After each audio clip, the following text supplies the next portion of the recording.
Hello everyone, thank you for choosing Online Maths Expo and welcome back to my channel.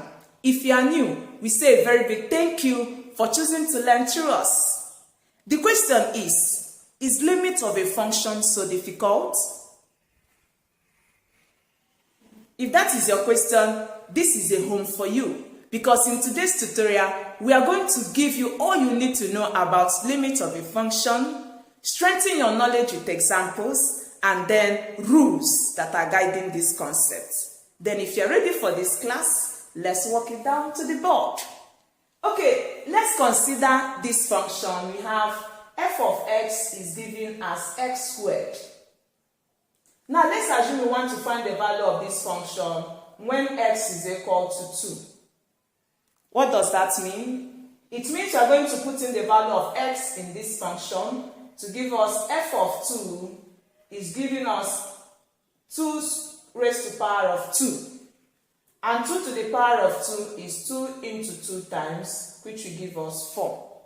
Meaning that f of 2 of this function is 4. Now let's take another instance where we have f of x is equal to x squared minus 1, x minus 1. We are to get the value of this function at x to be equal to 1. So what does that mean? It means you are going to have f of 1 is equal to 1 to the power of 2 minus 1 all over 1 minus 1. And that will give us 1 squared is 1 minus 1 all over 1 minus 1. 1 minus 1 is 0. 1 minus 1 is 0. So when you have 0 over 0, such a function is said to be undefined. Now let's consider it this way. Remember, this is a parabola, this is a quadratic. It's also going to give us a parabolic curve. If we are considering it this way, where we have, for this, we are going to have a curve in this form, where this is our y-axis, this is our x. We are going to sketch the curve.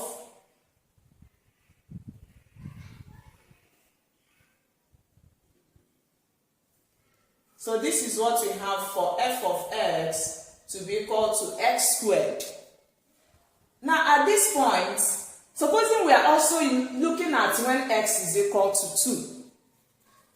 This is where x is 1, here is where x is 2. If we move it up to touch the curve, this is where we have x as 2. Now we want to consider what happens to other values that are closer to 2 from the left, then other values that are also closer to 2 from the right. This is the left hand side of 2 and this is the right hand side.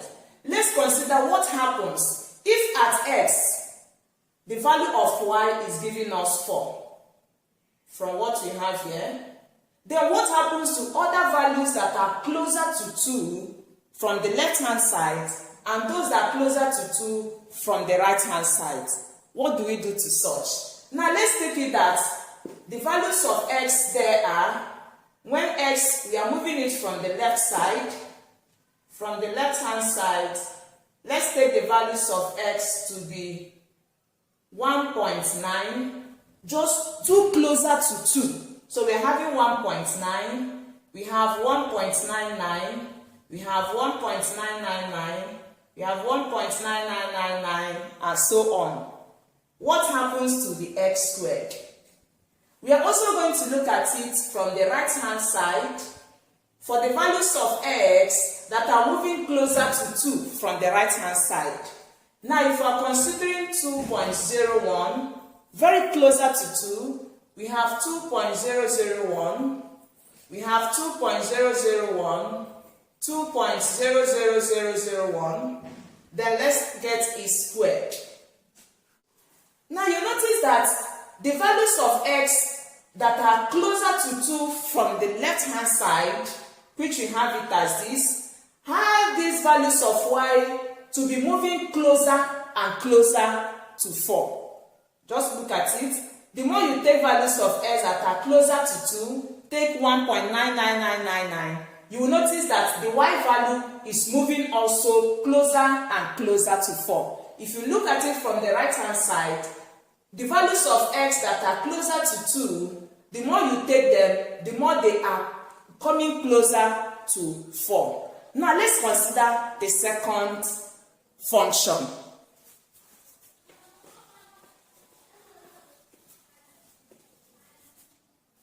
For this function, remember we have f of x is given as x squared minus 1 all over this as x is equal to 1. Now if you represent that function, we are going to have something like this.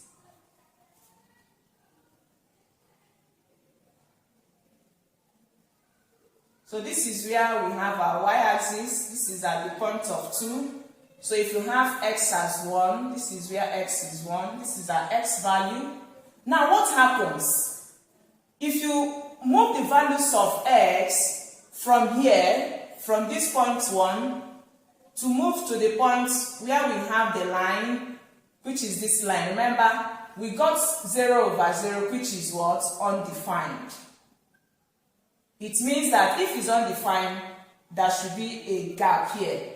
That means we have something like this. Okay, now let's look at what happens to other values of x that are closer from the left and also the values of x that are closer from the right. Now let's consider those values. In that case, we are going to look at when x from the left hand side is what? 0.9, we have 0.99, 0.999 and so on. Then we have to get the value of y. We have to fix them in here to get our value of y. Then we also look at it from the right hand side. These are values of x and these are y. So for the right hand side, we look at 1.01, we look at 1.001, 1.0001. Now let's plug in these values in this function and see what happens. If we put the value of x, let's work it out here. If we put the value of x as 0.9 in this function, we are going to have 0.9 squared minus 1 all over 0.9 minus 1. Which one we simplify, we are going to have 0.9. So for fixing in this function, we are having 1.9. Now let's look at putting in the value of x as 1.01 in the same function, and let's see what we have. So this is going to give us 1.01 squared minus 1 all over 1.01 minus 1. When you simplify this, it's going to give us 2.01. So for plugging this into this function, we are having 2.01. Now let's complete the remaining one. For this is going to give us 1.99. This is 1.999. This will give us 2.001, 2.001. Now, what is your observation? You will notice that for values of x that are moving closer to 1 from the left-hand side, they are all approaching a common number, which is what? 2. Look at it from the right-hand side. You will also notice that as the values of x are moving closer and closer to 2, to 1, then the values of y are also coming closer to 2. So you see, this one is moving closer and closer to 2, and these ones that are from the right-hand side are also moving closer and closer to 2.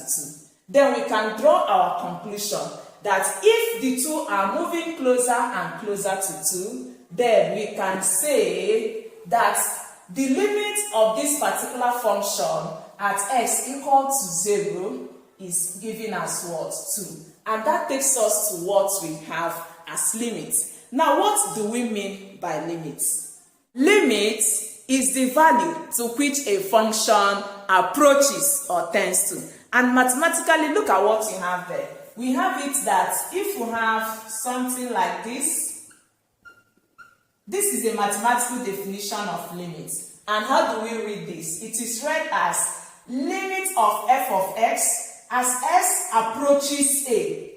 This is said to be, approaches or tends to. So the limit of f of x as s approaches a is equal to L. Or you can also say limit as x approaches a of this function is equal to L. Where this L is that value of y which we are concentrating on. What happens to this value of y? As these values of x are moving closer to a. Remember, it can move closer to a from the left-hand side, and it can also move closer from the right-hand side. And that takes us to what we call existence of limits. And what do we mean by existence of limits? We say that limits can only exist if the limit of the left-hand side is equal to the limit of the right-hand side, as s approaches a from the right and also a from the left. If these two things are the same, then we say that such limit does what? Exist. I hope that is clear. Now let's go back to that our example on if we are given f of x as x squared minus 1 over x minus 1 as x is equal to 1. If you notice from what we have, just pause the video and go back to the table we used for this. You will notice that from the table that the limits as x are moving to 1 from the left-hand side, we are getting a value that are closer to 2. We are getting 1.99999. Then if you look at it also, as x tends to 1, from the right-hand side, we were getting a value that was closer to 2. So what can you say? If the two are going towards the same direction, this is giving us a value closer to 2, and this is also giving us a value closer to 2. So you can draw your conclusion that the limit of this function is not undefined.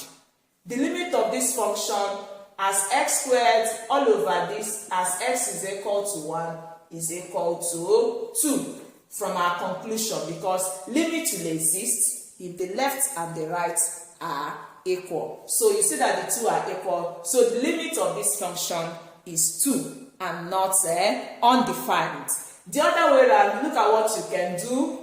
When you have such, it means x squared minus 1 all over x minus 1.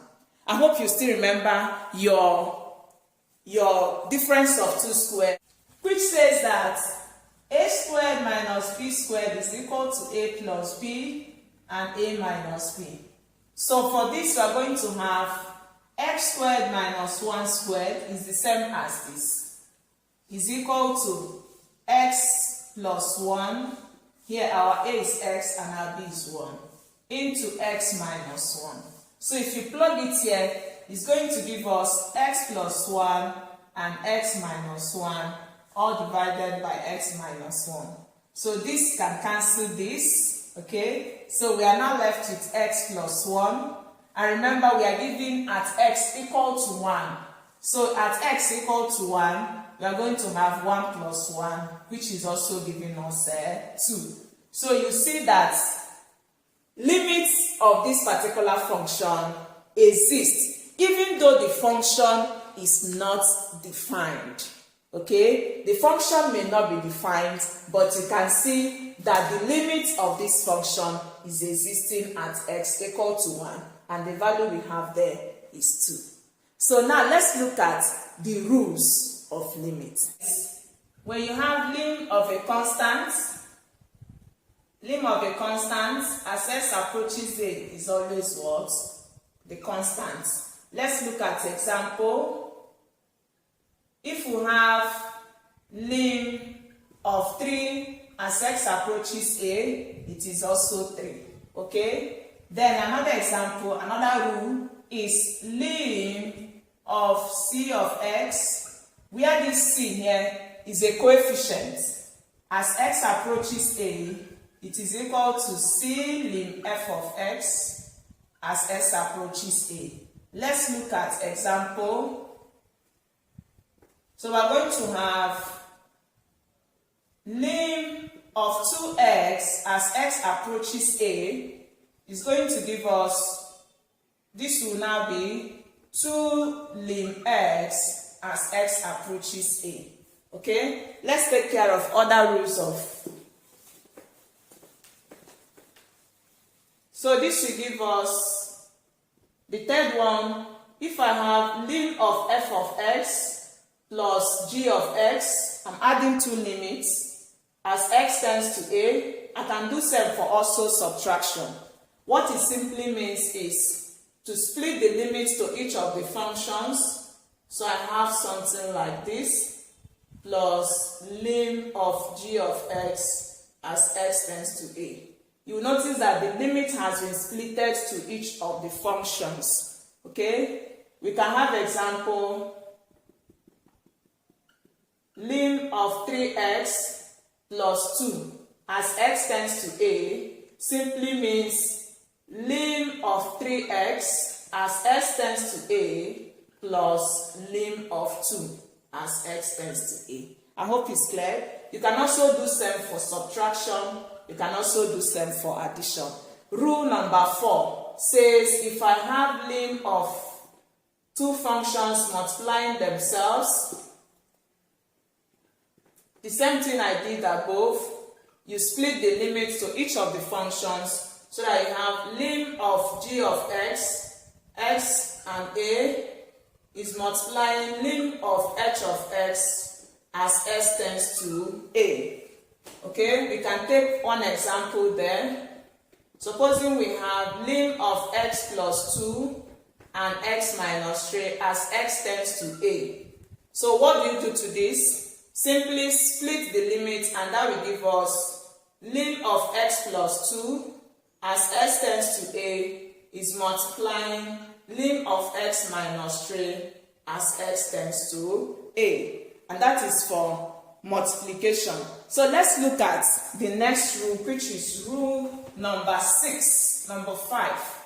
So for rule number 5, we have lim of g of x over h of x as x tends to a. When you have something like this, provided that h of x is not equal to 0. So what does that mean? It means that lim of g of x as x tends to a is divided by lim of h of x as x tends to a. Okay, so we can just take one example there. If I have lim of 5x, these are two functions that are dividing themselves. You can split it so that you have lim of 5x as x tends to a all over lim of 4x as x tends to a. So these are some of the rules of limits we have.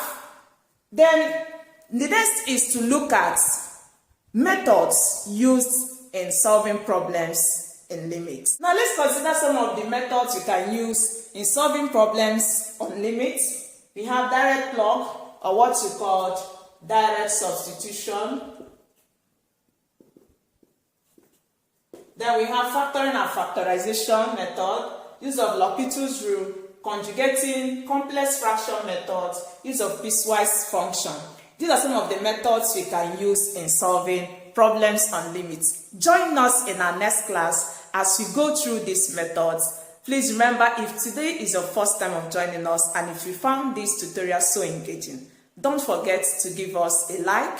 Let's know your reaction in the comment section, and please subscribe to this channel. Click on the notification button so that you always get notification from us each time we release any of our trending tutorials. See you in my next class. Bye-bye.